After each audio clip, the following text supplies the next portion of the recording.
In my last video, I talked about why early childhood educators and education deserve far more respect than they get. And today I want to take the next step. Because if we want the world to understand the importance of our work, if we want families, administrators, and policymakers to truly value early childhood education, then we as professionals have to advocate for it.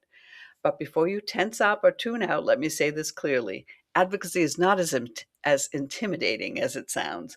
You don't need a microphone, you don't need a podium, you don't need to be a policy person. Advocacy simply means using your voice consistently, confidently, and compassionately to help others understand what children really need. And you're already doing more of it than you realize. Let's break it down into simple, doable steps. One, start with everyday conversations. Advocacy doesn't begin at the State House, it begins in the hallway, at pickup time, in staff meetings, in those quick moments when someone says something like, "Why aren't they doing worksheets yet?" or "They just play all day." Those moments are opportunities, tiny windows where you can gently shift someone's understanding. You don't need a speech, you just need one clear sentence like, "Play is how young children build the brain architecture they're going to use for the rest of their lives." Or, "Movement and exploration are the foundation for later academic skills." Short, simple, true. That's advocacy. Two, share the science in human language. You don't need to quote research papers. You just need to translate what you already know. For example, instead of saying children need opportunities for sensory integration to support neural development, you can say when children touch, climb, pour, dig, and explore, their brains are wiring up for future learning. Instead of saying executive function skills develop through child directed play, you can say when children make choices, solve problems, and work through conflicts, they're building the skills they'll use in school and life. You're not dumbing anything down, you're making it accessible, and that's what advocacy requires. Three, tell real stories. People remember stories far more than facts, and they relate to them more too. Share the moment when a child solved a conflict without hitting. Share the moment when a child tried again after something felt hard. Share the moment when a child lit up because they felt understood.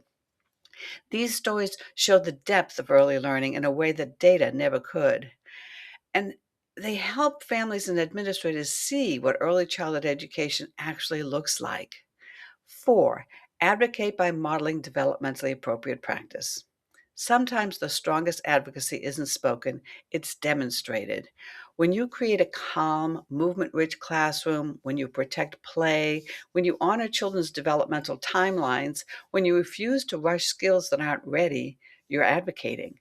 You are showing what early childhood education should look like, and people notice even if they don't say it out loud. Five, use your words proudly. You're not just anything. You are an educator, a developmental specialist, a brain builder.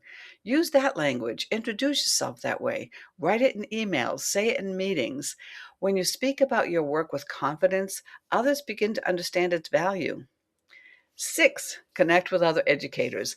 Advocacy grows stronger when we do it together. Let me say that again. Advocacy grows stronger when we do it together.